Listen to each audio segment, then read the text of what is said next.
Well, good afternoon, everyone, and thanks for joining today's panel on China's influence in Latin America. And before we get started on this specific panel, I also wanted to kind of share with everyone that this is really a preview, if you will, of our Security Challenges in Latin America Forum that we host every single school year in conjunction with the Perry Center. And that's going to be scheduled for sometime in February. I think we're looking for the 25th of February. So this is a great preview to that. But really the purpose of today is to explore if China's increased influence with our neighbors to the south is really a threat to the region in the US, both now and in the long term, and more importantly in the long term. So to explore this question, I've asked four great panelists to join us who have a lot of experience with Latin America in a number of different fields. And really what they'll do is they'll share some remarks and some of their thoughts from their fields for the first 10 to 15 minutes each. And then afterwards, we'll go on to a Q&A session for about a half an hour.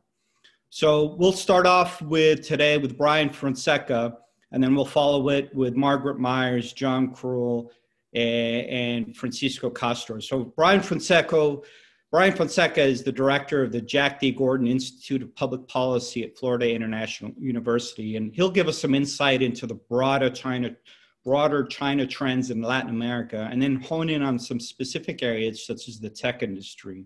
From there, we'll go on to Margaret Myers, who is currently serving as the director for the Asia and Latin America program at the Inter-American Dialogue, and she'll provide us some insight into China's economic relationship with the region. We'll then follow it by John Krull, who's currently serving as the Acting Deputy Assistant Secretary of Defense for Western Hemisphere.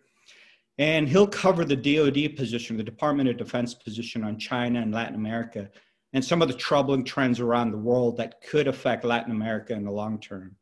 And then to round out the four panelists, we'll have Francisco Castro Ortiz, who is the lead economist for strategy, planning, and development at the Inter-American Development Bank, who will cover China's increasing financing of multilateral organizations and the threat and opportunities that presents. After we hear from each one of them, like I mentioned before, we'll go into about a 30-minute question and answer session. And if you have questions, you can access the Q&A module within Zoom, and you can just pose your questions there throughout. And when we get to the Q&A session, I'll take a look at those, and then I'll ask our panelists to respond to the questions. So to get started, we'll start off again with Brian. And Brian, thanks for joining. And we'd love to hear what you think are some of the overall trends that you're seeing from China and Latin America. And then, give us some troubling key areas that maybe we need to focus on, and keep our eyes open, such as the tech industry. So please, Brian, thanks so much for joining us today. And please, I'd love to hear what your thoughts are. Absolutely. Jim, thank you so much for the invitation, and shout out to you and the entire SAIS team for putting this incredibly important, timely discussion together. So to answer Jim's question, I think first and foremost, most experts agree, at least in part, that China's involvement in Latin America is largely a result of China's rise as a global economic power.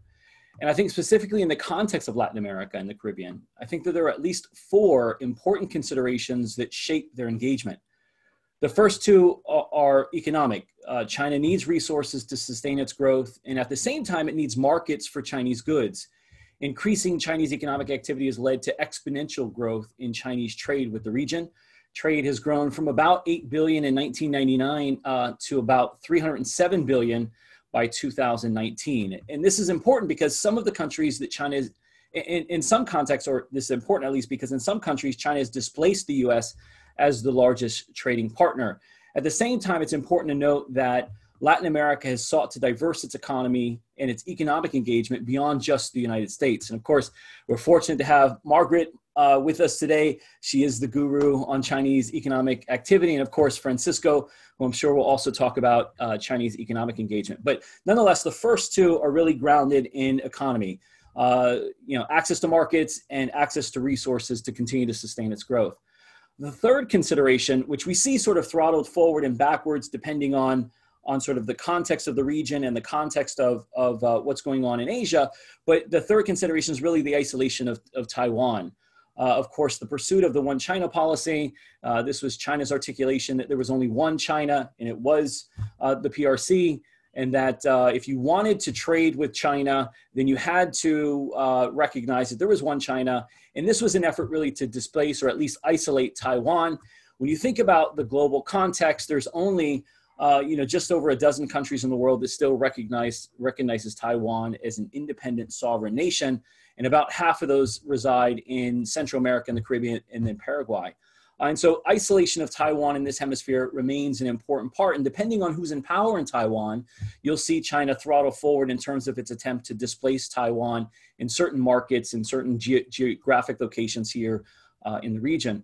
The fourth consideration tends to be a little bit more controversial, but I think it's important, and it really is about the balance of power with the United States as China rises as a global power. There's no doubt that China is rising. And although there's a strategic intent to China's rise, I think there still remains elements of opportunism that guide its global and its hemispheric engagement. Chinese activities across the hemisphere vary in size and scope. And although it's well known, I think it remains really important to note that Latin America is not the only space that China is aggressively seeking to do business. India, Africa, the Middle East, Eurasia have all seen increased forms of Chinese economic, political, and security engagements over the last several decades. So I think from the strategic security perspective, we should view China's engagement in the Western Hemisphere as part of a broader global effort aimed at shaping a world that's perhaps consistent with its authoritarian model, or at least embraces China as a global player. So I think those are the four considerations that really outline Chinese engagement in the region. I think in general, I assess four areas where Chinese engagement in the Western Hemisphere is challenging U.S. And regional strategic interests. The first two, of course, include Chinese economic practices, and what some might classify as sort of predatory economic engagement. And then the second is the proliferation of Chinese surveillance and IT technologies, both of which I think undermine the efficacy of democratic institutions and expand Chinese influence across economic, political, and security landscapes. Third is Beijing's complex information campaign, where I think it's leveraging Chinese and regional media platforms, Confucius Institutes, which there are about 44 Confucius Institutes in the region, and its overseas ethnic Chinese population, the deepening of people-to-people contacts in the region that I think lends itself to building soft power and differentiates a Chinese brand from the United States. And I think fourth and finally, China's military and security engagement is positioning itself as an alternative to U.S. security assistance. And I think it could influence the security calculations of countries in the region in the long term, while also providing China with important footholds and access to the hemisphere. And of course, fortunately, we have acting DASD for the Western Hemisphere, John Kroll, here today, which I'm sure he's going to talk a lot about the defense and security side. So with Margaret, Francisco, and John here, let me spend the rest of my time talking about the penetration of Chinese tech throughout Latin America. I have no doubt that China's expansion of its technological footprint throughout Latin America and the Caribbean is strategic in nature. The spread of Chinese technologies over the last decade corresponds, of course, with its rise as a global economic power and its rise as a political power. And in recent years, I've seen Beijing leveraging its economic and diplomatic access, the large, state-owned enterprises, to spread a wide range of technologies, from laying fiber optic cables and information technology infrastructure to establishing safe cities or smart cities and data centers. So it's clear to me, at least, that the Chinese, Beijing sees the tech landscape as a key competitive arena for global influence. And just to sort of, provide some basis for that, I want to cite three, strategic documents that I think clearly articulate that. First is the 2013, strategy Made in China 2025. It's their strategic development plan that, it makes clear its aspirations as a global technological superpower. I think it states so much. The plan underscores the importance of technological disruption across all economic sectors and emphasizes advanced information technology and automation as catalyst for industrial transformation and global economic growth. China's IT and automation efforts focus on internet infrastructure, high-speed computing, artificial intelligence, Internet of Things, devices, and robotics, Many of these technological advances have profound impacts and applications in the security, of course, the domestic security spaces. But again, all sort of foundational in the Made in China 2025 document that really outlines, what they project being core to the future of sort of Chinese aspirations. The strategy complements, though, China's 2013 Belt and Road Initiative. The BRI is, of course, most of you probably are aware of it, is still a somewhat ambitious and ambiguous foreign and economic policy strategy. It's really aimed at facilitating Chinese political and economic global integration around the world, beyond just commodities and infrastructures, by the way. In 2017, President Xi Jinping introduced the concept of the Digital Silk Road, DSR, as a third component to the BRI. She asserted the centrality of the Digital Silk Road and technology proliferation in China's growth strategy during the opening ceremony of the Belt and Road Forum for International Cooperation. China also asserted its intentions to expand Chinese technologies to markets in Latin America and the Caribbean in its 2016 policy paper on Latin America and the Caribbean during the 2018 CELAC meeting held between Chinese officials and LAC foreign ministers. Beijing, in that series, as well as its previous slide, asserted information technology among a short list of priorities for cooperation in the region. Furthermore, technological innovation expansion was used in describing a range of cooperative priorities from military exchanges to media, space, and infrastructure cooperation. The proliferation of Chinese technologies along the Digital Silk Road in Latin America and the Caribbean comprises 4 general areas of expansion that I've picked up on. And there are lots of organizations, actually not lots, there are a few organizations doing some amazing work in terms of cataloging, the penetration of major Chinese tech firms in Latin America. But nonetheless, I think there are, generally speaking, 4 areas of tech expansion. The first is digital infrastructure. The second is advanced technologies. The third is e-commerce. And the fourth, for our political science folks in the room, it's digital diplomacy. These 4 areas are interconnected and combined. I think they afford China a comprehensive, multidisciplinary, and expansive technological footprint that increases dependency on China. The Chinese use of digital infrastructure, for example, in my opinion, is one of the most important aspects of China's global technology penetration approach. In addition to expanding Chinese influence, it also deepens nations' dependencies on Chinese technologies. These digital infrastructure projects include cellular networks, inclusive of 5G, which we've seen start to pop up in parts of the region, including Brazil. But previous iterations included 3G, as well as other platforms. We're seeing the rise of data centers, smart, or what some are terming safe cities, surveillance technologies, and fiber optic cables. Chinese technology giants are rapidly increasing the transfer of surveillance technologies to the region. The notion of smart cities, I think, is an important one, and it's a prominent concept in President Xi's vision of the Digital Silk Road. A smart city consists of an array of high-tech capabilities ranging from security cameras, facial and license plate recognition to command and control centers, data labs, IoT technologies, and real-time situation reporting and analysis. Many components of these surveillance capabilities are spreading in LAC through dominant Chinese tech firms such as Huawei, ZTE, Dahua, Alibaba, Hikvision, Megville, among others. Some examples, in Montevideo, the Uruguayan police installed approximately 2,100 video surveillance cameras donated by ZTE and Huawei, and they planted them across 347 locations. In 2016, Huawei provided the city of Cochabamba in Bolivia with its Safe City solution that included intelligence surveillance, visualized critical communication, surveillance cameras, and a converged command system. Additionally, in Guyana, Panama, Mexico, they've also procured and implemented components of Huawei's Safe City system. The Chinese state-owned enterprise China National Electronics Import and Export Corporation is another prominent actor in establishing smart defense systems in cities across the region.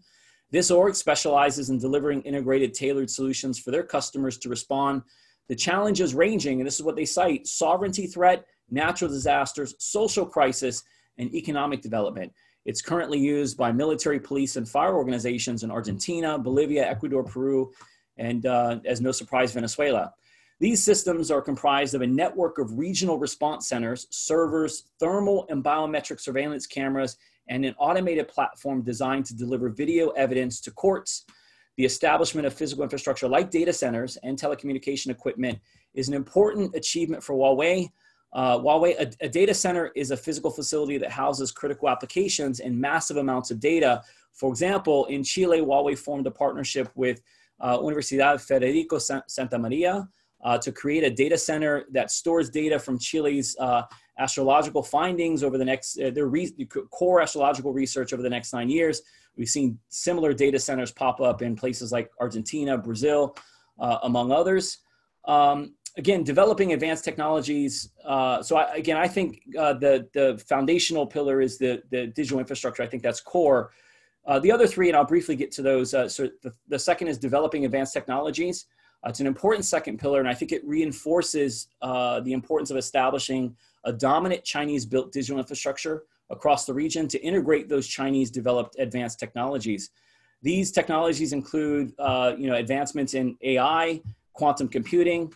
Most notably, one that's I think somewhat under the radar is the Beidou system, which is China's own satellite navigation system. When finalized, I think this will afford China, self-reliance and position, navigation, and timing, and will allow the PLA, for example, the ability to avoid using prominent US DoD GPS satellite navigation systems. The third pillar is, the proliferation of e-commerce companies that focus on e-commerce, like Alibaba, that promote, so e-commerce consists of the integration of digital and real economies to conduct transactions. And we're seeing the promotion and widespread use of these cheap e-commerce platforms that are built by Chinese digital tech firms. And I think it possibly strengthens China's soft economy and the internationalization of the renminbi. The final pillar is the digital Silk Road is digital diplomacy. Beijing is leveraging its access to markets to promote its vision of internet governance. China has relentlessly demonstrated its determination to champion digital diplomacy to shape the global and regional discussions on norms and principles of the internet. This idea of a closed internet and a potential fracturing of the World Wide Web that we keep hearing in this space. Chinese technology exports along the digital Silk Road, I think, paves the way for Beijing to garner support and authority in spreading principles of perhaps digital authoritarianism. And so let me wrap up and let me just spend a few minutes just kind of highlighting some pros and cons. As far as opportunities, I think the region's desperate for advanced technologies that help them keep pace with the emerging digital economy. And I think cheap Chinese tech allows them to innovate in critical areas such as economic development, governance, and security. Furthermore, the global pandemic is highlighting a major technological gap across the region as we see communities struggle to pivot to online platforms for business, education, and other vital services. Security and law enforcement institutions also benefit from greater technological sophistication. And finally, I think Chinese technologies often come with important capital inflows that are vital for the region. Although overall Chinese investment inflows appear to be slowing, I think access to capital remains vital for the region, especially a region that has experienced economic stagnation over the last decade, and of course is experiencing a massive downturn as a result of the global pandemic. Lastly, let me just hit on what I think are some of the critical challenges. I think certainly you got benefits, but there's still some really important challenges that I think the region must hedge against. I assess at least 5, and let me outline them and then I'll close. I think the first is, again, this issue of loss of digital sovereignty, the compromising of digital sovereignty, I think as a result of, just the laying of this IT infrastructure. And then when you pile on top of it, these other layers, I think it's really important in terms of compromising, the sovereignty of Latin American nations in, to function in digital, cyberspace. I think the second is the challenges associated with securing physical systems. While Chinese technology may come across cheap, I think, according to some independent auditors, there's certain, security challenges in terms of the ability to firewall and really build security into the architecture of some of the, the cheap wares being proliferated around the region. So I think the security of those physical systems, the cybersecurity, I think is a really important one. The third is intelligence and data. There's speculation about, having these data centers route through China, for example.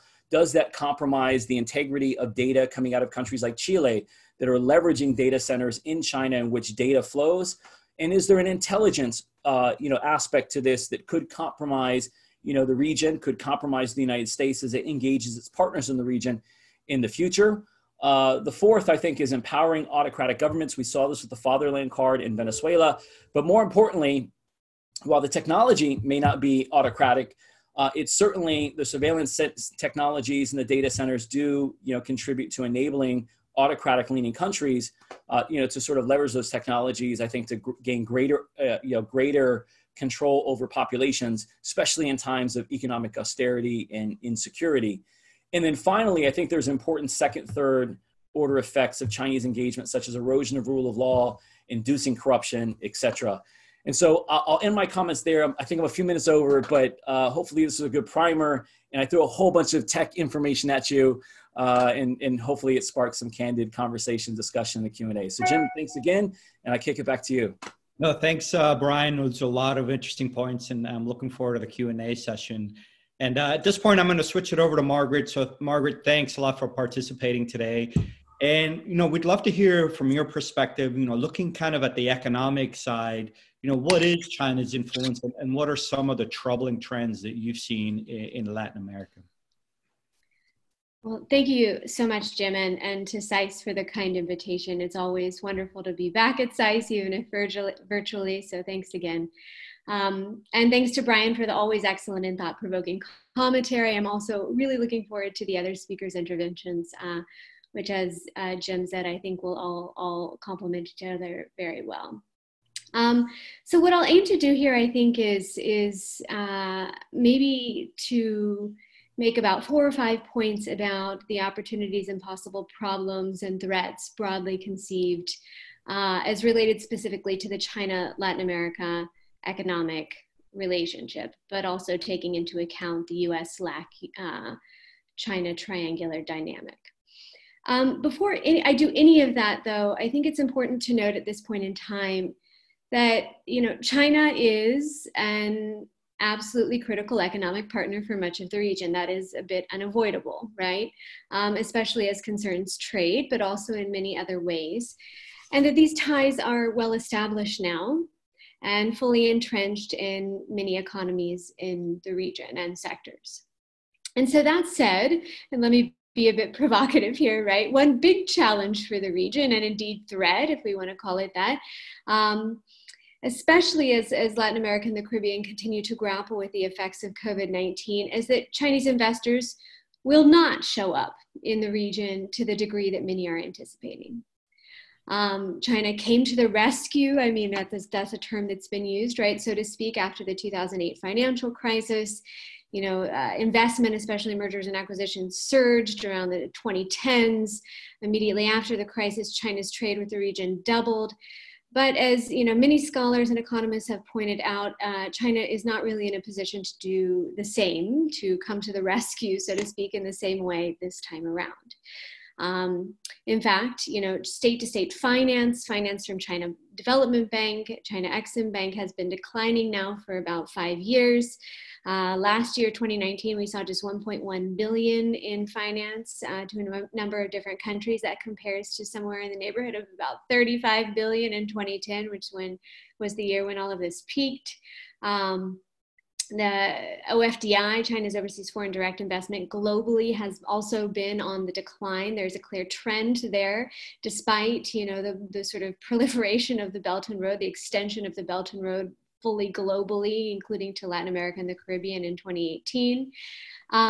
Last year, we saw something of a surge, a record number of greenfield foreign direct investment deals from China, mostly in large-scale infrastructure projects, 2 or 3 of them, including the Chancay port in Peru. But mergers and acquisitions, that was a bit of an outlier. First of all, the mergers and acquisitions have been on the decline for a number of years now, about 3 or 4 years. And so, despite a pervasive view of China's rapidly expanding footprint in LAC, which is indeed accurate, right, in certain specific sectors, future Chinese engagement will largely be shaped by a range of structural factors in China, economic factors and other factors, right, including the extent to which overseas investment is indeed prioritized, but also very importantly on the investment environment in Latin America and the Caribbean in the aftermath of COVID-19. things are not looking very good in the region, right? LAC countries across the board have suffered immeasurably from this virus in both economic and social terms. Political upheaval is also increasing in certain cases. Peru is an obvious, very prominent example at the moment.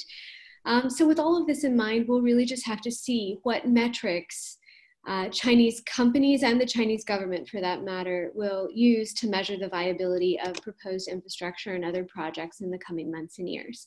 This investment is forthcoming, I think, in some sectors, but is not guaranteed.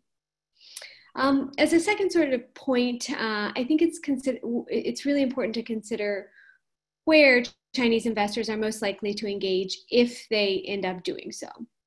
And here I'd argue that we are likely to see engagement from those companies in those industries that have been promoted, upheld in China's own economic recovery, that have been supported in some form by China's own economic stimulus.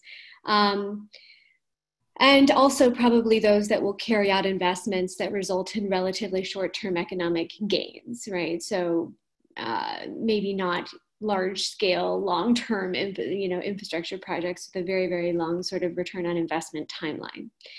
Of all of these, and Brian's already made this point brilliantly, right? Tech investment, above all, and including some other forms of infrastructure investment, really fit the bill here. Chinese tech companies have been promoted, or certainly supported as part of China's stimulus measures. They're also, they can do much on the one hand to improve connectivity and even regional security, right, in the Latin American context, which is a real problem for the region. But like Brian, I'm very sort of personally concerned that the democratic principles in the region currently in place or upheld will be further weakened by some of China's more cutting edge technologies, which are already present, in parts of Latin America and the Caribbean, and Brian offered a number of different examples of that. The surveillance systems that China has sold to several countries in the region are in many cases, rather innocuous or politically innocuous, I guess you could say at this point, and in some cases helpful to crime-ridden communities, but with added accessories, they have the capacity to increase social control and affect political outcomes. And with these products in hand, Latin American leaders with authoritarian leanings can, I think, easily dismantle democratic fundamentals. The challenge for Latin American and Caribbean nations, and Brian made this point as well, right, is perhaps to adopt these new other technologies or these technologies, right, but when doing so, to account for these risks and to ensure a policy environment that promotes a degree of technology transfer and also data sovereignty and security. These are not, of course, easy tasks. A third point, that I would make involves the nature of the China-Latin America trade dynamic. And this is hardly a new point for anyone who's looked at the China-Latin America relationship in any depth over the past decade or two. This is nothing new, but I'd say that trade, the trade relationship as opposed to the investment relationship is largely expected to stay on course throughout this challenging international economic time, based largely on continued Chinese demand for the region's primary commodities, right? I mean, soy trade in particular. But the nature of the trade relationship remains problematic, as it has been. Strong trade linkages between the two countries ensure that Latin America's recovery is exceedingly tied to China's, right? According to JP Morgan, every 1 percentage point decline in Chinese growth takes about 1/2 of a percentage point off global growth. But for the Latin American region, that correlation is 1-to-1. So that a 1 percentage point decline in China's own growth results in a 1 percentage point decline for the Latin American region. So that's a demonstration of just how intertwined, interconnected, and interdependent these economies are. That can be good for Latin America if China is growing, and it indeed is at the moment. But excessive dependence on China as a market for major exports also, of course, exposes LAC to demand-side shocks. And we've seen this happen time and again. And the region and prospects are not really improving despite some policy measures from China that emphasize, at least rhetorically speaking, diversification of trade in certain sectors. A fourth potential problem, and I'll hurry up because I know there are a number of other speakers still, but is related to the concentration of Chinese investment in certain economic sectors, right? So there's a concentration in trade, but also concentration in investment. And this applies, really whether or not China acquires new assets, or does new greenfield investment in the coming years. So this is already a problem regardless of whether there's new investment or not. So for example, already China Three Gorges and State Grid in particular hold extensive assets in Brazil's hydropower sector and electricity transmission industry.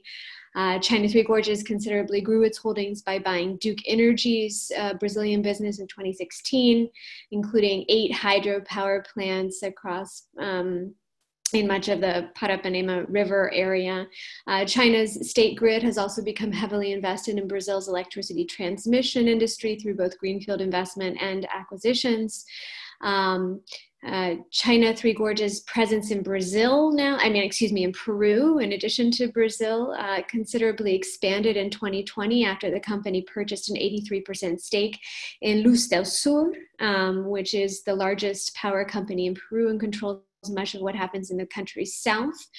And so, you can see that the sort of presence in these sectors, and this is just hydropower and electricity transmission, this is the case in other sectors as well, right, is really quite pervasive. This relative dominance in certain sectors is possibly problematic from a strategic perspective, certainly, right? Especially if these are particularly strategic sectors, and also, of course, depending on the nature of the investment, but perhaps more concerning from an antitrust perspective, right? Peru has passed just this last year or enacted legislation to ensure that Luz del Sur in the south of Peru does not sell electricity to itself in order to benefit from this really overwhelming presence in the sector. But that legislation really is only in effect for 10 years. And so after that, presumably these companies would be able to indeed supply themselves with real concerns about, what that would mean for cost of electricity and a number of other factors, and just independence in the sector itself. And then finally, I would mention, and this of course goes way beyond China, and is far more sort of, ideological and geostrategic, or rather geopolitical in nature, but the sort of disillusionment that we're seeing globally as concerns democratic processes is really quite concerning, right? And here it is really incumbent on upon the leaders of democratic nations to pull it together, so to speak, in technical terms here. But positive views of China's self-termed democratic dictatorship, right? That's what China calls itself in its own constitution, have, I think, been strengthened by the very public failings of the US and other democracies in recent years to sufficiently address the needs of their populations. And this is, of course, not a new concept either, whether in the context of COVID-19 or otherwise. And these failings only feed growing global disillusionment with what are perceived to by, I think, a wide range of constituencies across the developed and developing worlds to be stagnant and unresponsive democratic processes. And this is a real problem, as we consider the health and well-being of even the region's more established democracies, including, for example, Brazil and others, right?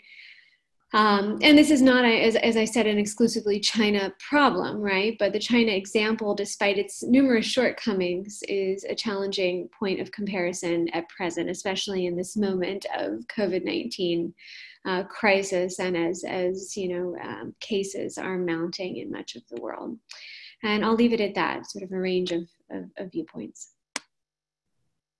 Thank you very, very much, Margaret, for those comments. And it gives us also a lot to think about. And what's interesting at this point, I think we've touched a little bit about tech, and Brian gave a whole overview. Margaret, thanks. You really did dive in quite a bit in the investment and trade space. So now we're going to change gears a little bit, and we're going to have John Krull speak. So John, thanks a lot for being here today. Really what I wanted to ask is, from the Department of Defense's kind of perspective, how do you view, or how does the department view China's influence in the region, and what are some of the factors that you see Latin America needs to be concerned about based on activities China is doing elsewhere around the world? All right. Well, thanks for the invitation, Jim. Unlike 90% of the staff in the Office of Secretary of Defense, I'm not a SAIS grad.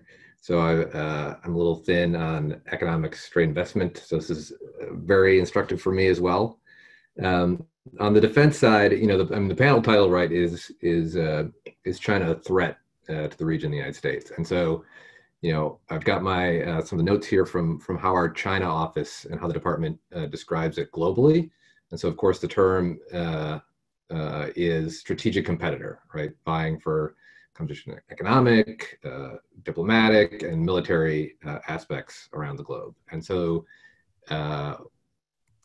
you know, the point is that competition does not necessarily mean conflict, right? We're in favor of cooperation wherever our interests with China align, and it's not a containment, not a policy of containment for China. Obviously, we do a lot of trade, and we've got a sort of strong economic relationship, or an important one anyway. And so this is an important sort of perspective on how we articulate this, certainly for our partners in Latin America. We try to make clear that this is not, we're not trying to set up a choice between nations, between us and China. You know, as we've heard, it's, you know, China is a major trading partner, the major trading partner for a lot of these countries. And so it's not realistic to expect that is going to change anytime soon. And so the contrast is usually made in terms of you know, models for the global system and for interacting. You know, there's the rules-based international order. However you want to describe that, that's something when we talk to our partners, we say that's where the United States is. That's something that can benefit all of us, and that's in contrast to, you know, what China represents is an attempt to undermine that order and mold it into a system that's more aligned with China's authoritarianism and sort of an authoritarian model of interaction where it's more based on power, and that, you know, China would be able to use its relationships for its exclusive benefit rather than for a system that everyone can navigate for their own, and that undermines democratic norms and human rights and those sorts of partnership relationships. So that's the dynamic and the choice that we talk about when we talk to our partners about China and how we see China and how we'd like them to see it. And so the nuance there, I think, is important when we talk to our partners, that we don't come across as trying to say, hey, this is a Cold War and you do have to make a choice. You're on one side or the other, because it's not realistic. And we know that they're, you know, from a trade, investment, and economic perspective, China's here to stay. What the department and our China watchers will say when they're looking globally in terms of security challenges from China is that they're seeing China acknowledging that their armed forces are going to take an increasingly active role in their foreign policy and how they implement their foreign policy goals around the world. And they're seeing that certainly in the case of the sort of overseas logistics and basing infrastructure that primarily is to support trade, but that could potentially be used to sustain sort of military power projection. And the two are linked, certainly in the sense that, you know, the department has seen Chinese leaders increasingly talk about sort of One Belt, One Road as a mechanism for expanding their overseas military presence and a role, and having the Chinese military have a role in sort of guaranteeing and sustaining their overseas investments and trade relationships. So we've seen that, I think, more in other regions in terms of the Chinese military actually showing up and it being a case of military basing, right? So there's a lot of exercises where, we're looking at, okay, where's China now in Africa, for example? And if you back that up over 5 or 10 years, how does that relate to where China is now in the Western Hemisphere? And the types of movements they're making on sort of the economic and political side, how consistent is that? To what extent can we expect really that sort of a military phase is going to come down the road? And so that's something we've got a close eye on. But certainly currently the Chinese influence is mostly in terms of the economic and the trade and the investment on the investment side and much less on the military side.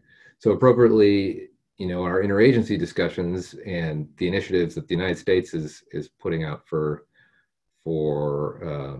this competition framework in the Western Hemisphere, they're much more focused also on those areas. So you have American CRESE, you've got the Development Finance Corporation, and we're in the Defense Department, we're looking to support that as much as we can, but we also recognize that there's the political aspect of Chinese influence, and they're being very aggressive in exploiting, but also facilitating the corruption that's a real problem throughout the region, and that that can lead to all sorts of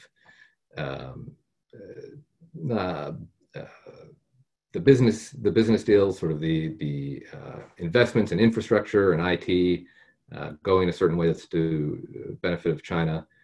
But also, corruption on an individual basis of political leaders, targeting mayors, following people through their political career all the way up to the most senior levels of government with a lot of our partners. And that right now, that's to a large extent what they're doing on the military side as well.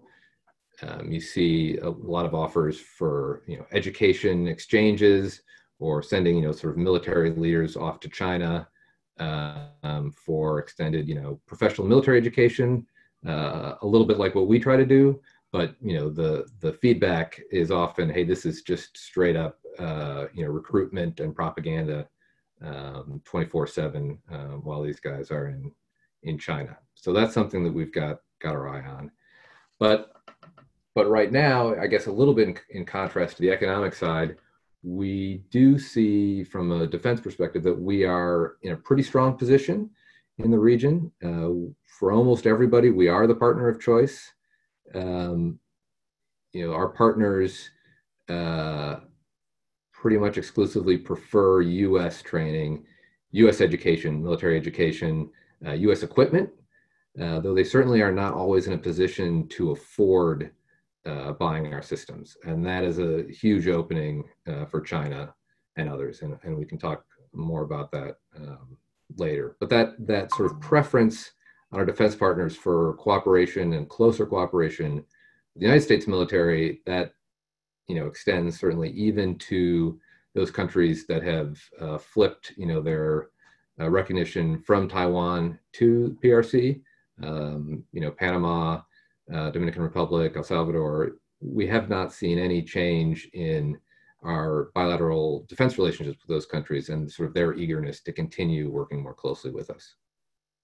I think another advantage we have on the defense side is the regional approach, whether that's through regional operations and exercises or regional institutions like the Inter-American Defense Board or the Conference of Defense Ministers of the Americas, which is coming up on December 3rd. In all those cases, we are members with our partners in the region, and China obviously is not. And so that just sort of continues to build those relationships and those habits, but it also makes it easier for these countries, even those that have, due to their current political administration, some positive appreciation of China, they're still engaged with us through these institutions, and that's an advantage that we have. I would say the main exception to countries that in the region that aren't looking to be close defense partners with us are pretty notable. You know, Cuba, Nicaragua, Venezuela, and I think the Venezuela case has been, you know, very useful in terms of reinforcing regional favorable impressions for the United States. I mean, with few exceptions of countries that are trying to sort of play it both ways, or some in the Caribbean that really rely on their relationship with Venezuela.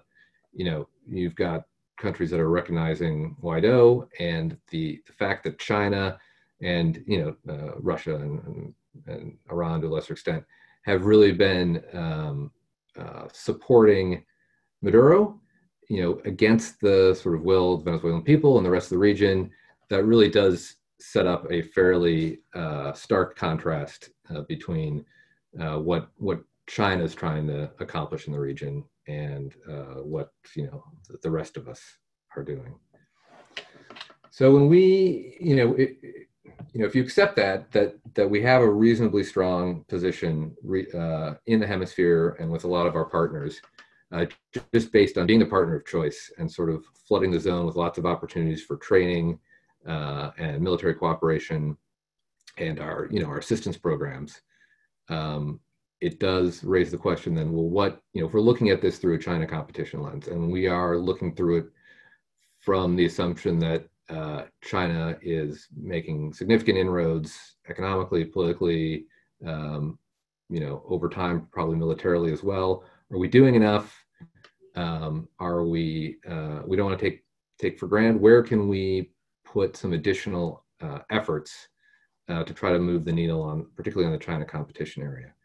And, you know, looking down the list, most of these areas are essentially being led by State Department or Commerce Department or the USAID, for example. But, you know, on the infrastructure area, we're certainly worried about Chinese advancements on port infrastructure, transportation infrastructure. What can we do? I think there's more that can be done in terms of helping these, helping our partners do a more thorough review of those sorts of sales and those deals, and you know, particularly from a national security perspective. So the challenge we have is that our military partners, the defense ministries in countries that have them, are more junior partners within their government. So they don't have the same sort of decision-making influence. And even if they're more sympathetic with sort of our perspective on the security risks of working more closely with China on these types of infrastructure, or certainly with IT infrastructure or Huawei, they don't have a major voice within their government on those issues. And, you know, whether it's the bottom line or it's some sort of political corruption, that's going to sometimes overcome the input from our defense partners. But by helping create more of a CFIUS-like interagency review process in some of those governments, which again is more of a State Department lead, but we can help through our strong relationships with our defense partners to hopefully over time inject perspective more into some of these decisions. On the resources, you know, it's been in the news a lot is the illegal, unregulated, unreported fishing. We hear about this from all of our partners. They're very concerned about it. You know, it's a huge economic hit to partners up and down the Atlantic and the Pacific side of the hemisphere. And while that's primarily a law enforcement issue for our partners, there are things that the Defense Department can do to help through our security systems programs, through maritime domain awareness, and through raising the profile of the issue. It's again, like the Venezuela case, it does help set up a pretty stark contrast between what China's motives and actions are and how the United States can be a good partner. We talked about sort of more physical infrastructure, but on the IT infrastructure, to the extent that we can do more with our partners on the area of cyber hygiene, cyber defense, and also intelligence cooperation. There's an interest in all those areas. I mean, everybody's interested in cyber, and to help make the point that, you know, our ability to cooperate with them in these areas, cyber, intel, space, is really going to be limited if they go down the road of much closer cooperation with China or Chinese companies on IT infrastructure or some of those areas. So that's an area of conversation that we're having with our partners. We talked about corruption, political corruption. There's not a lot we can do in terms of playing in politics, but within our defense ministries, we've been very pleased with sort of the return on investment with a certain type of program, which we call defense institution building, which was really working at the very senior levels of these ministries, at the minister and vice minister level, to help them really articulate what their strategies are, what are the key capabilities that they need to execute their strategy, and then how to develop an acquisition process, and then to be able to sustain, and train and the human resources aspect, and operationalize all the budget aspects of those investments. And that not only does that help with the efficiency for our, the support we provide through security cooperation programs, but with their limited procurement budgets, it makes sure that over time they can really be able to sustain some of those capabilities, whether it's, a fleet of trucks for border control or maritime patrol boats. You're always worried about one of these cases where, you see the picture of the boat that you had a big ribbon cutting ceremony for, 5 years ago, and now it's sitting rusted on a dock with no one who knows how to maintain it and no fuel budgeted for it. And so we're making progress on that. And that's also a way to sort of help these countries make informed decisions on turning away Chinese or Russian or whatever offers of inexpensive or free training or equipment that doesn't really meet their needs and that they're not going to be able to support in the long run. So sort of getting in their decision process and helping them look at those decisions from that perspective has been very effective. And then I guess last I would say is another area where we feel that we really have a strong advantage, but it's an area that China's been targeting more and more aggressively, which is humanitarian assistance and disaster relief. So, I mean, you look at the hurricanes that have been going through Central America, just in the last couple of weeks, but they hit the Caribbean every year. I mean, the United States is always the first to help respond to that, and to help our partners in between hurricanes do a better job of preparing for it. In addition, on more of the humanitarian assistance side, Southern Command is always doing different sort of medical training and activities and assistance throughout the hemisphere. And there's the symbol of the USNS Comfort, the big hospital ship coming into port and providing free healthcare to these populations. And it's a big win on partnership. But it's an area that China has been doing more of. They have their own sort of hospital ship, the Peace Ark, that has made a number of deployments recently to the hemisphere. They've been looking to provide, more supplies and training to partners. We can't take our mission in HADR for granted. And I think what we've seen over the last year with the COVID response has been a really interesting case study for that as well. The narrative, certainly initially, of China being sort of first in to help a lot of these partners with PPE and other sort of assistance to deal with COVID. The narrative, I think, has switched overall.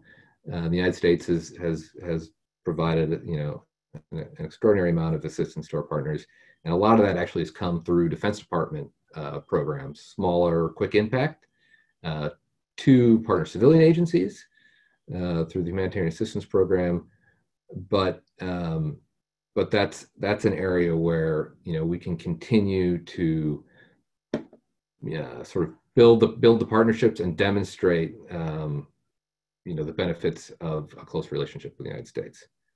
And when we get to over here the next year on vaccines, that's going to be a huge test, I think. The race is already on, and so the implications of that, I think, are going to be pretty big. Thank you. Thanks, John, and appreciate that, and really being able to elaborate from from the Department of Defense's perspective.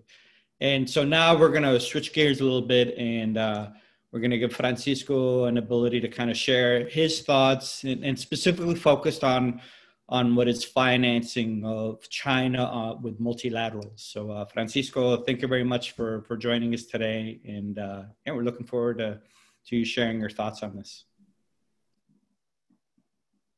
Okay. Hello? Hello? ¿Qué pasó? Yes. We can hear you if you want to turn on your camera. It's turned on. There it is. Turn on video. There it is. Hello. Thank you very much, Jim, for inviting me to your lectures, and also thanks to all the panelists for sharing their thoughts. I'll try to be brief. I prepared some slides to make to share my thoughts with you with respect to China and Latin America. I'm going to share right now my screen. And there it is.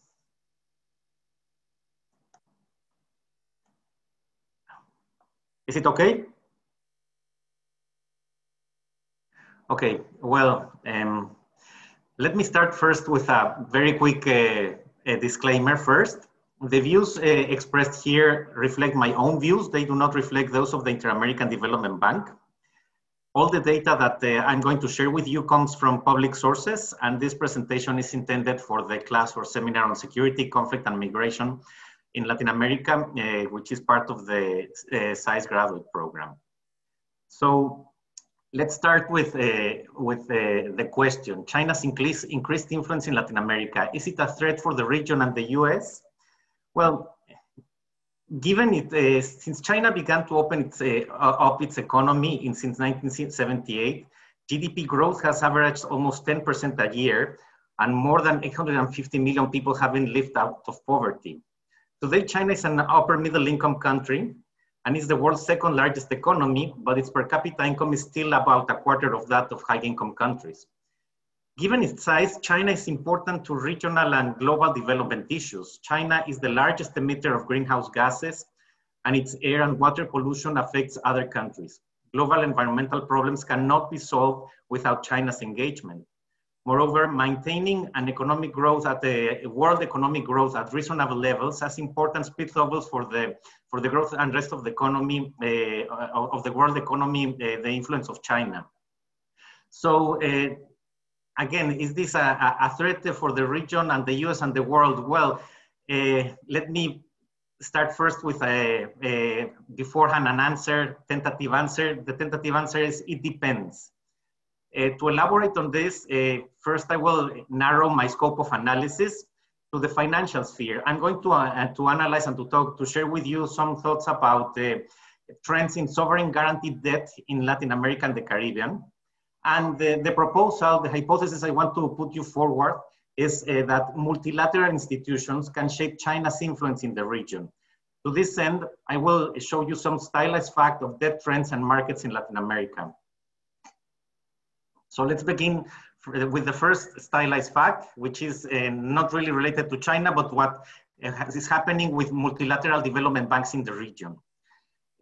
First, in the first graph, what you're going to see is how the multilateral development banks that are operating in the main multilateral development banks operating in the region, which is the IDB, the Inter-American Development Bank Group, the World Bank Group, and the Corporación Andina de Fomento. As you can see, from 2010 to 2018, the financing of the IDB has remained more or less stable, about between 10 billion and 12 billion. The Corporación Andina de Fomento has increased in its lending from 4,000 to 6 billion. It's an increasing trend. But the World Bank has decreased its lending from 14 billion down to 4 billion. This is interesting because it shows that in Latin America, the regional development banks are taking the lead with respect to the financing in the region. If we disaggregate these trends by countries, we can still see that, you know, the IDB takes the biggest share. what it is also evident, nevertheless, when we go by countries, is that the countries that use most of the multilateral development bank debt are the smaller ones, with some exceptions, but most of them are those that are small economies or that need concessional financing, like Guyana, Nicaragua, Honduras. If you can see, actually, the countries, the bigger countries like Mexico, or those that have market access, actually, the share of the multilateral development bank is less. In the third graph, what we can see is actually is how it's simply, you know, since I come from the IDB, and this is a research that we are doing at the bank, the Chinese debt trends vis-a-vis market trends and bilateral debt trends, is how are we also positioning ourselves. So it has been on the average positive, as the IDB has gained a lot of market share when we plot the change in the ratio of IDB outstanding debt versus the multilateral debt of the countries. I will go to the next. Now let's go to the second stylized fact. What's happening to the sovereign debt market trends in the region? Here I'm jumping from the MDBs to all the sovereign public debt from the countries as measured by the PPG long-term debt. PPG stands for public and public guaranteed debt.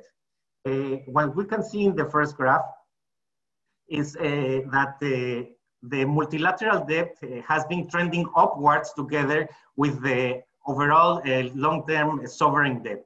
I didn't draw a line, but as you can see, it's trending. The plot says it's trending upwards.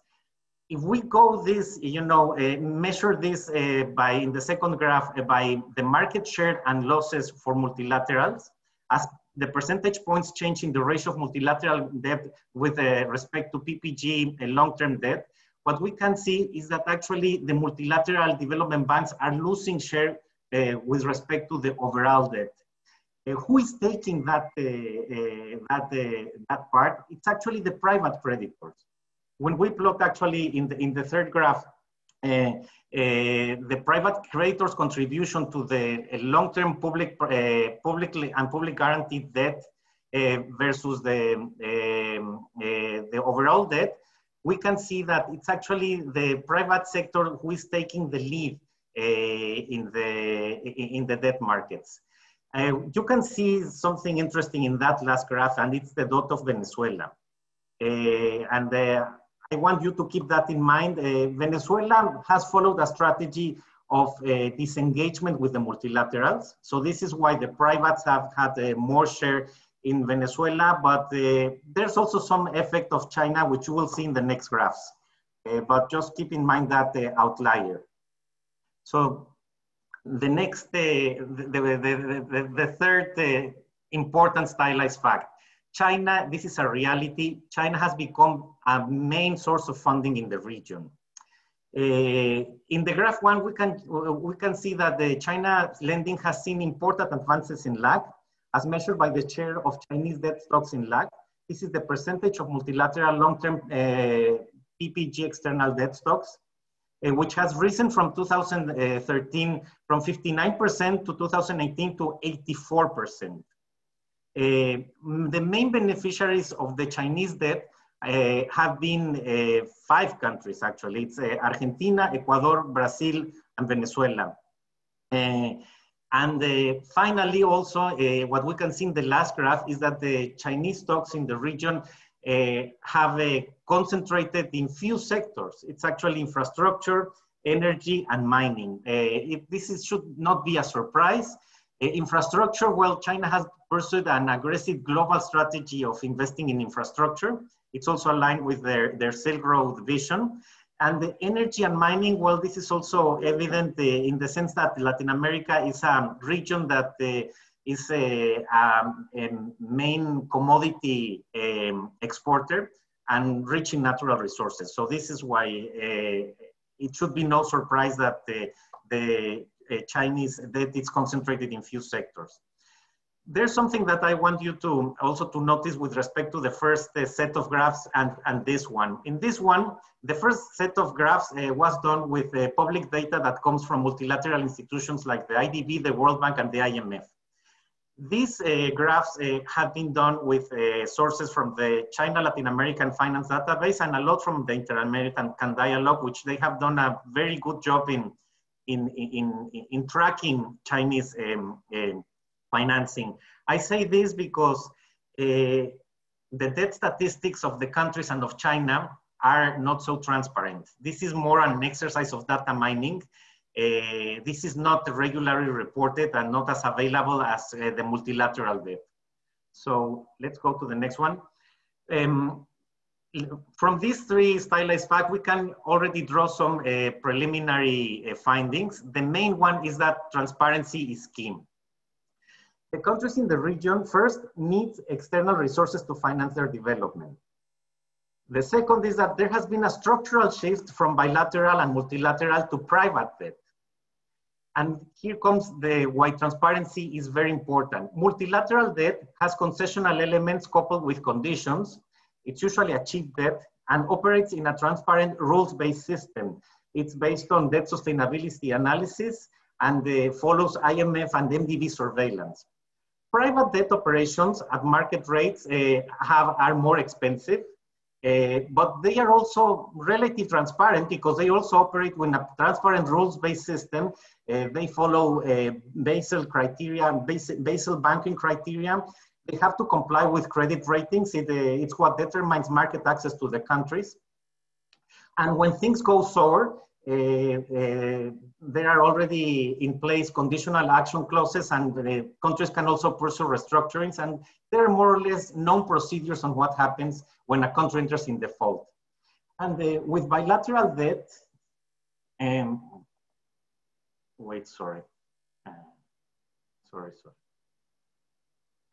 With bilateral debt also operates in general with transparent rules. It's also a rules-based system because when things go sour, you have the Paris Club and you also have the IMF and the debt sustainability analysis and regional financing arrangement that help channel bilateral debt problems when they happen. Bilateral debt can also be concessional. So let's go to the next one. The next preliminary findings, this is with respect to the two sets of stylized facts, but with the last set of stylized facts, the third slide, what about China? Well, as I mentioned first, there are no reliable statistics for bilateral debt with China. This is because there's a problem with definition of the Chinese creditor. Are they public or private? China, one of the main lenders of China is the China Development Bank. China classifies China Development Bank as a private entity, even though it's publicly financed. This is a big discussion because there are countries that have public entities operating with private criteria. For example, even in Mexico, Pemex operates allegedly with private criteria. However, in the case of finance in the banking sector, operating with private criteria means you comply with Basel regulations, especially because you are a bank. And the China Development Bank does not follow them. So this creates a big distortion. And it's very difficult to track their statistics. Second, because of this, we have a problem with the debt sustainability analysis that is the main analysis done by multilaterals and the IMF to assess a borrower's debt sustainability. Lack of transparency is really a threat to perform debt sustainability analysis.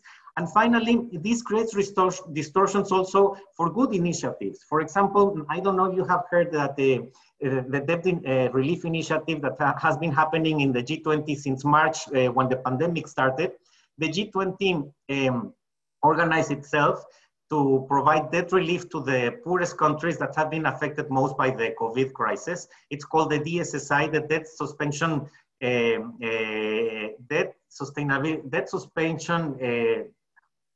I forgot the acronym. debt suspension initiative, forgot what the last S is. It has been successful, and China, as a member of the G20, is part of the consensus. However, this consensus has been very hard to reach because of geopolitics. These geopolitics have mostly been at stake because of the China Development Bank, because the debt suspension initiative wants bilaterals and private creditors to provide debt relief. But because of there's no consensus on how to classify the China Development Bank, the private sector has been slower in providing debt relief. However, a bilateral debt relief has already been provided, and so far it has been successful.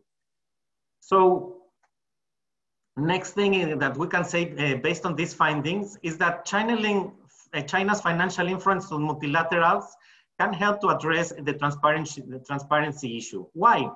Because multilaterals can put vehicles like trust funds and facilities to channel the resources from countries, from donor countries, and one of them is China. In these cases, the multilaterals act as trustee or manager and also at executing agency. What is the advantage of this? Well, this financing is then aligned with the development vision of the respective multilateral institution. Because of that, it must comply, it must comply with environmental, social, and governance standards. Most important is also that its financing has to be aligned within the country's assigned envelope and with the debt sustainability analysis. And finally, it's transparent because you have to make annual reports. You report also to shareholders. You report also to the donors and other development partners. Therefore, this increases accountability, and you have to report on results, and it's easier to track the development impact.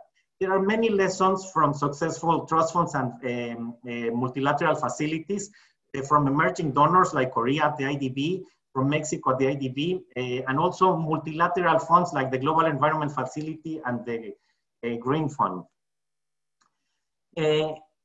There are examples actually of Chinese financing going through multilaterals, through trust funds or facilities.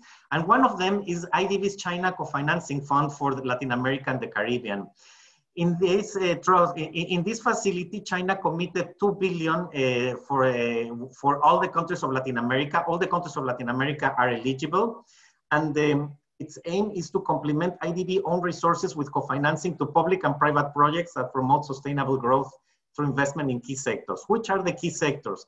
It's actually even more than the sectors that I showed you in the first slide, because it has to align with IDB sectors. And these are infrastructure, social finance, I forgot to make there another bullet. It's social, another bullet is financial institutions and private firms, SMEs. Rural development, tourism, environment, regional integration, modernization of state, and science and technology. There have been important projects already in Costa Rica and in Mexico and in Uruguay. So far, actually, from those $2 billion that were committed in 2013, this fund started in 2013, as of now, 1.5 billion have been committed. Only 500 million remain. So actually, the countries and the IDB themselves has made a lot of use of this co-financing fund. Well, let me also share another slide with the overview of trust funds at the IDB. This is public information. You can find it in the trust fund page of the IDB. What I did is just to graph the amount of bilateral financing committed through these trust funds at the IDB. And as you can see, this China Trust Fund is one of the biggest. It's actually, with that one, it became the largest trust fund in the region. It used the biggest donors to the IDB used to be Spain, the United States, Japan and Korea and Canada, but China in 2013 committed a big amount of money to the region. The positive side is that this money is being handled in a very transparent way, complying with all the ESG framework of the IDB, which is best practice in multilateral development banks. So let's finally, let's ask ourselves, what about also about the multilateralizations of China's influence? Well, the case of the IDB is not the only one. China is a member of several multilateral development banks, among others, the World Bank, the Asian Development Bank, the African Development Bank, the Asian Infrastructure Investment Bank, and the New Development Bank. What is the traditional development banks like the World Bank, Asian Development Bank, and African Development Bank? China has been a long-standing member, but there are these new development banks with strong Chinese influence that actually there's the theory that they have been created and they have been with the alignment to increase the sphere of influence of China, especially the Asian Infrastructure Investment Bank and also the New Development Bank, which is also formerly known as the BRICS Bank. Well, it turns out that in the case of the Asian Development Bank, 6 Latin American nations are prospective members of the Asian Infrastructure Development Bank. And the New Development Bank plans to expand also operations beyond Brazil. Interestingly, most of the senior management at the Asian Infrastructure Investment Bank comes from the World Bank. Its senior vice president was a vice president of the World Bank. So what I want to say with this is that these banks are borrowing from capacity from the traditional development banks. The same of the New Development Bank. A former executive director of Brazil is also senior management at it. And there is a group of development banks, multilateral development banks as a community of practice where the MDB heads, the presidents of the development banks gather themselves. It's a kind of exclusive club, let's put it in this way, with 12 institutions. And in these 12 institutions, both the New Development Bank and the Asian Infrastructure Development Bank are in the group. So what I want to say with this is that, you know, the fears of a threat of Chinese financing going through development banks is actually mitigated by the fact that it's becoming multilateralized. So as a final remark, I want then to come back to the proposal I made at the beginning. This is again research ongoing at the IDB in our department. Yes, multilateral institutions can shape China's influence in the region. Is it a threat or an opportunity? The way we see it, the more the Chinese financing, debt financing is channeled through the multilateral system, it becomes more of an opportunity, or at least a mitigation measure of practices that are not aligned with best practice, especially with transparency. When China goes alone bilaterally, it's harder to track both the volumes and the accountability and the influence. When it goes through multilaterals, then the story is completely different. And with this, I just wanted to provoke you some thoughts, and happy to answer any further questions. Thank you. Hey, thank you very much, Francisco. And so we don't have much time yet, so I'm going to go ahead and move on to the Q&A sessions. Francisco, thanks a lot for the presentation. And I think a lot of people are interested in those numbers. But let's kind of move on. And the way I'm going to do it, I'm going to pose a couple of the questions and then send it off to a couple of people. So one of the questions here, which would be for both for Margaret and Francisco, is how can the region's governments continue to trade with China while safeguarding their own economies from shocks like a Chinese economic slowdown? So if you guys can answer that. And then right after, I have a question for both Brian and John to provide some remarks, which is, can the panelists elaborate? Excuse me. Well, it just disappeared on me. But is there any ideological or political influence that China is supporting in Latin America that will grant them a better position in the long term? So just two questions, and then we'll go through another round after that. So we'll start off with both with Margaret and then Francisco, and then we'll move on from Brian to John on their question. I can start. This is really, Francisco's wheelhouse at the IDB, so I'll let him do the bulk of the answering of this question. But I mean, I think the simple answer is that yes, and there is indeed considerable dependency, right? Especially if we're talking about South American countries on demand from China for a handful of mostly primary commodities, right? And soy is one of those, oil to a much lesser degree, and minerals.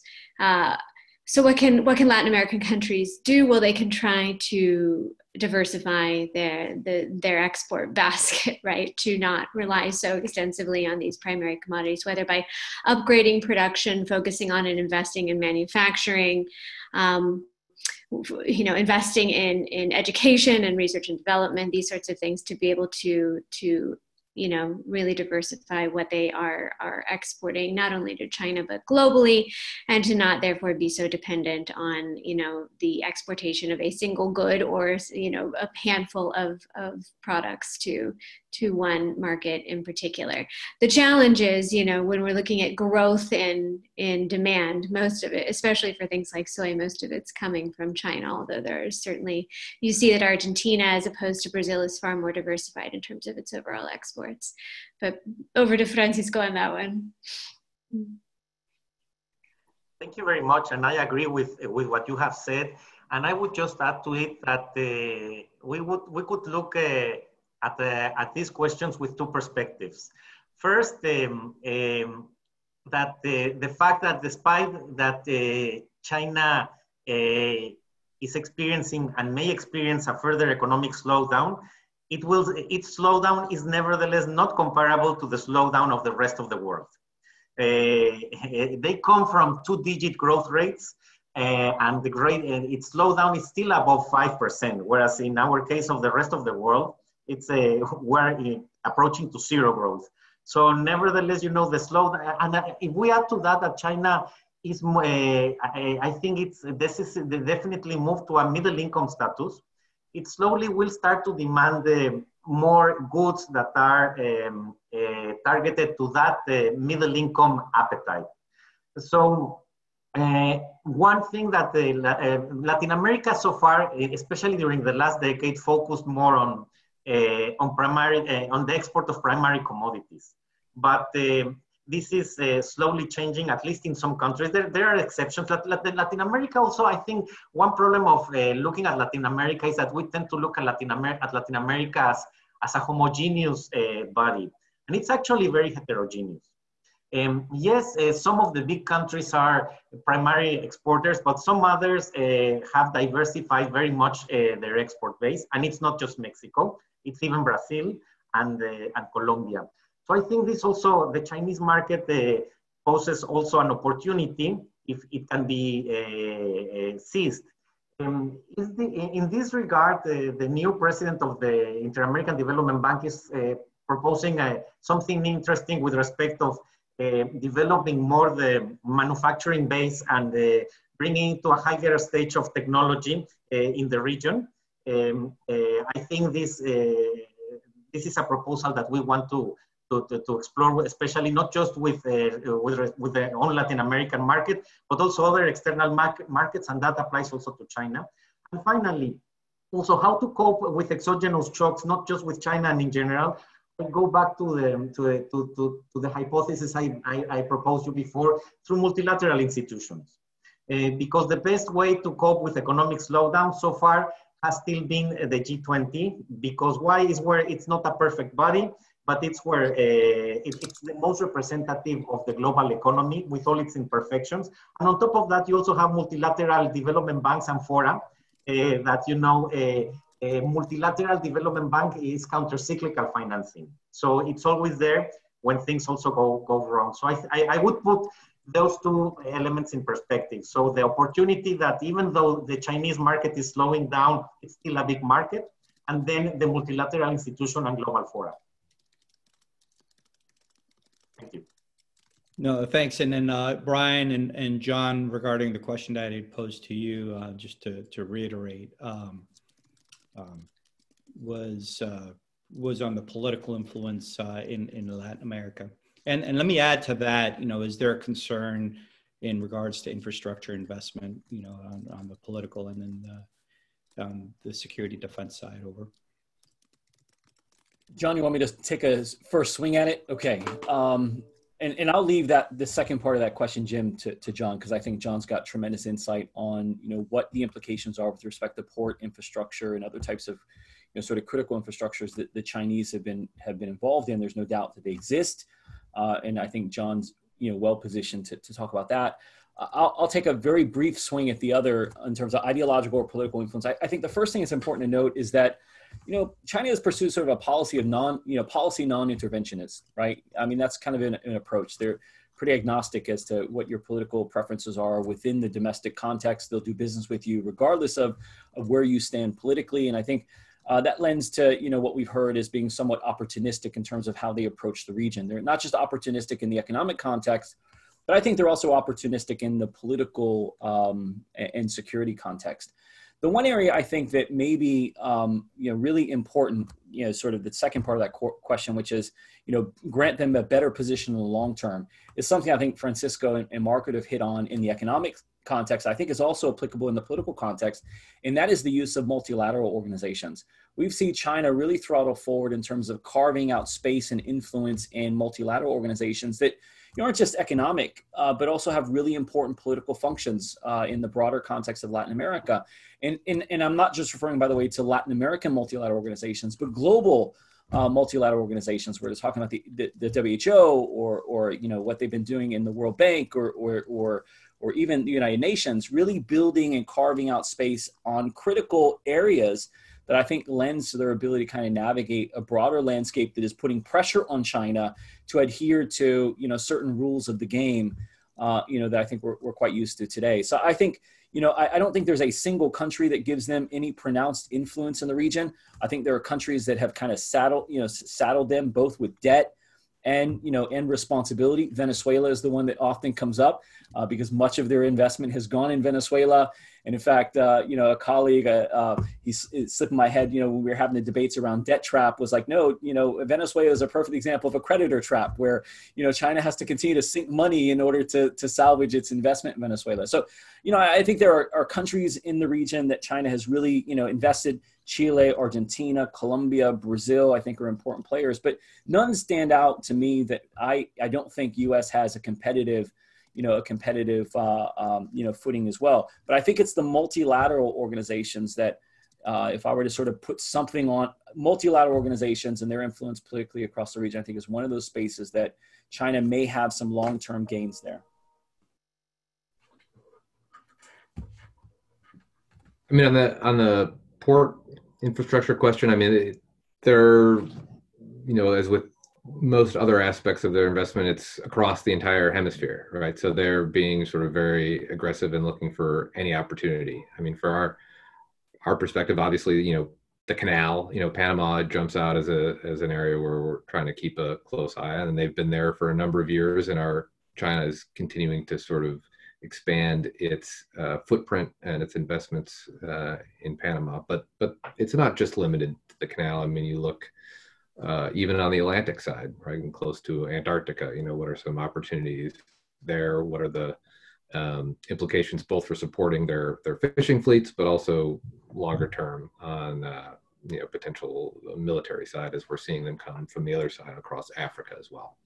So I don't think there's one, specific case, but there's a lot going on. Thanks a lot for John. And so I want to be respectful of everyone's time, and we're right at about a minute away from 3 o'clock. So I'm just going to pose one general question. It's really well posted, but just for all four of you, if you can maybe give a 30-second or 1-minute thought on this.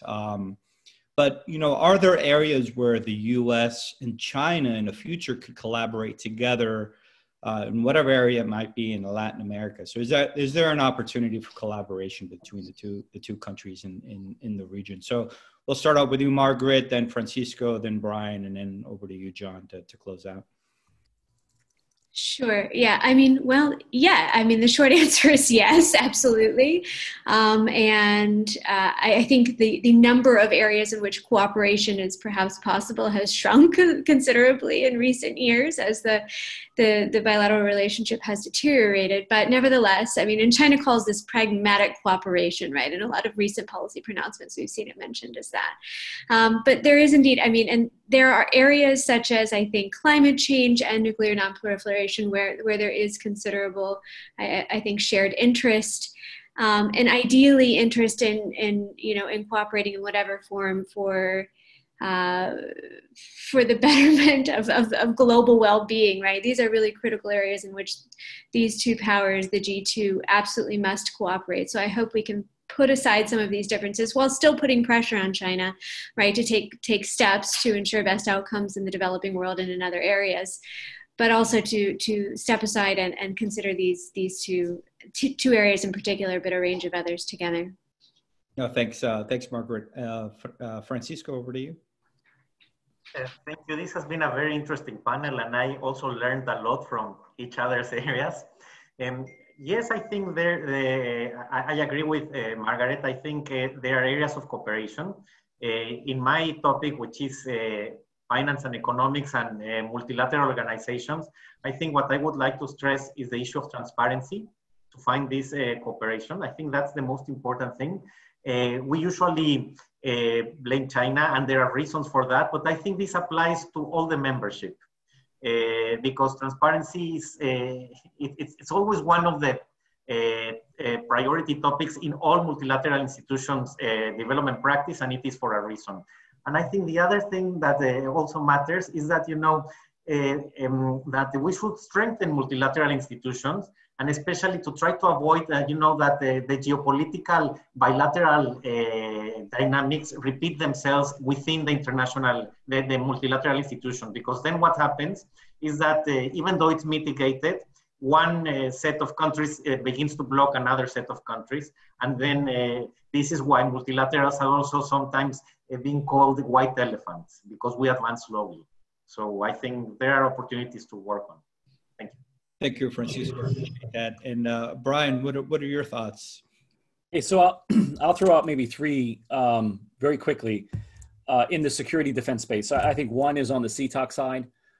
Countering transnational organized crime, I think, is one area that there's synergy. When you think about threat centricity, right, the fact that we share some common threats, I think, areas that maybe we can push China a little bit to come to the table would be, in the illegal fishing space. As John pointed out, illegal fishing is a major issue in the region that has threat centricity that our partners in the region are saying, help us. And Chinese fishing vessels happen to be the biggest perpetuators. So if we can get the Chinese to maybe play a little better in that space, I think that'd be important.